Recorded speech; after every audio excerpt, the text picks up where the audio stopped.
because most of you must not be the students of economics.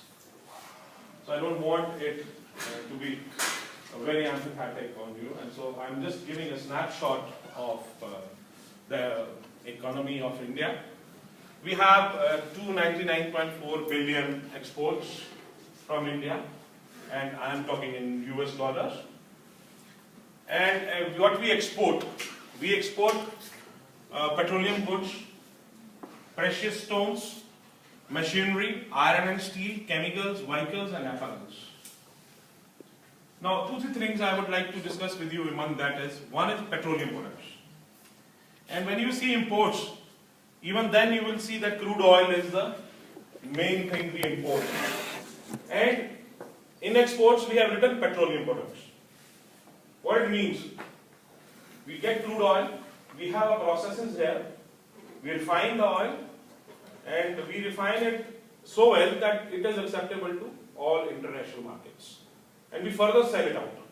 So what it means is that we are a system processors for a lot of industry all across the world, which needs a specialized treatment of the various products.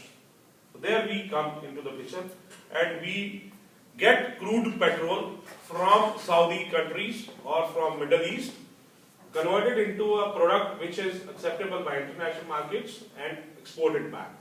That's the way India makes its money. The main export partners are UAE, US, China and Singapore. We do 13% of our exports with UAE, that is United Arab Emirates. That is the US is 11.4%, China is 6.3% and Singapore is 5.3%. Now what do we do of our imports? Our imports are $461.4 billion. So anyway, we import more and we export less, and the deficit is there.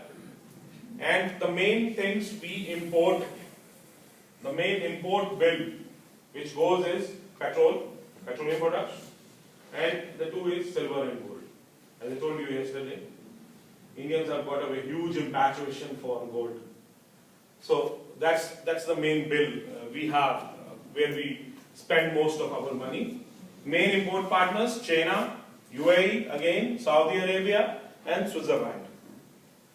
That are the main places we get our imports from. UAE specifically because of the petroleum products, China because we have a lot of small day-to-day things coming from China, and being very close to geographically to China, we are very logical, good partners of China. China, you know, is becoming a factory of the world. So we have a good market for Chinese products in India. Then we have in Switzerland. Now you'll be surprised what we import from Switzerland. Gold. And you know where is they import gold from? Yeah. From Kyrgyzstan. Okay. So she is the gold provider. So sometimes they get gold, and from Switzerland they import it out. That's a route. So our main bills of that are there. Foreign direct investment in stocks is 47 billion in 2011 and 12. What it means to you is that all the international people want to rest their money in India, because the general rate of return what you get on an investment in India from stocks is always more than 10%. From last 8 to 9 years, or rather from last 10 years, we have been maintaining that rate of interest, which is 10%. What is an average rate of interest you get on your savings in your country? Any idea?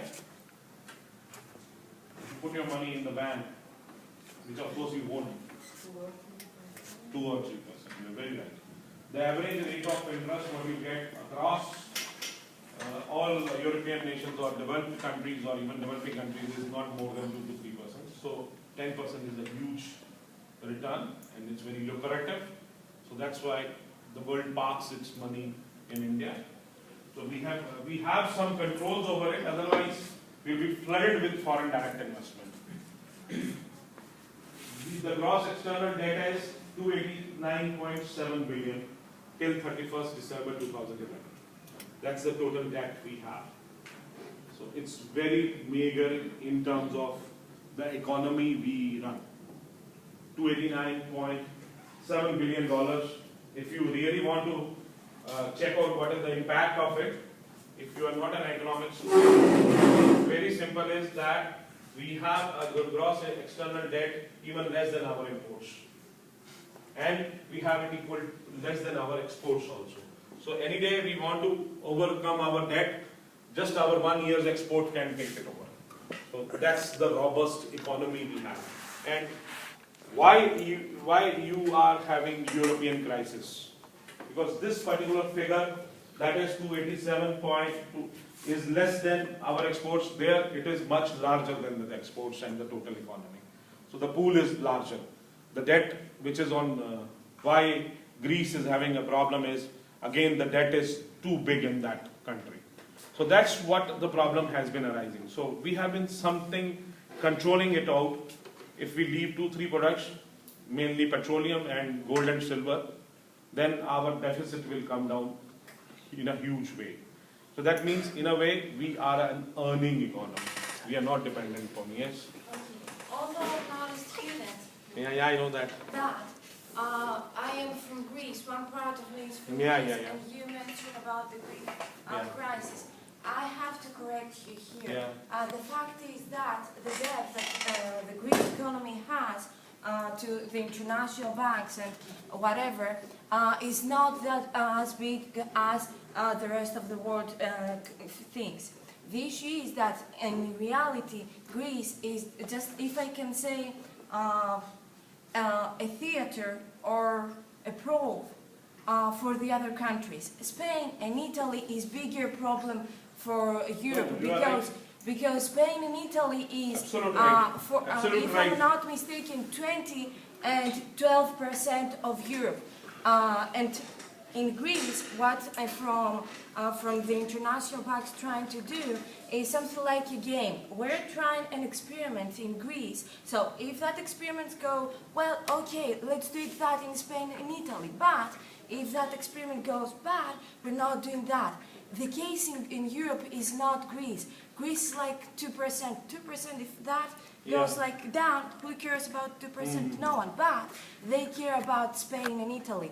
20% and 12%, because if that goes down, the whole Europe goes down. Greece is not the case. Greece is like only the window. No, I understand that. Greece is the tip of the iceberg. We always talk about it. It comes in newspapers also. And you have in international markets also, and when we discuss it in conferences also. Greece is just the tip of the iceberg. They have not touched the actual Europe yet. The European giants, economies who are having trouble. What I was discussing is why there is a trouble. The trouble is that the debt which is on Greece or any other European country is more than their exports. That's where the problem is coming. Same thing, Japan, US and Canada, they have the same problem. US debt is the highest in the world. If you want to know it technically, US is having the highest debt in the world. And who is the highest lender to the US? You'll be surprised to know who is the highest lender to the US. China. China is the highest lender. And if you have a third world war, do you know when it will happen? The day China stops lending to US. The day China stops lending to US economy will crumble within 70 days straight. That's what the problem is. So what I was discussing with you was, why we were discussing actually yesterday was something else. We were discussing that why India is so insulated from all these things. Why we are being called a robust economy.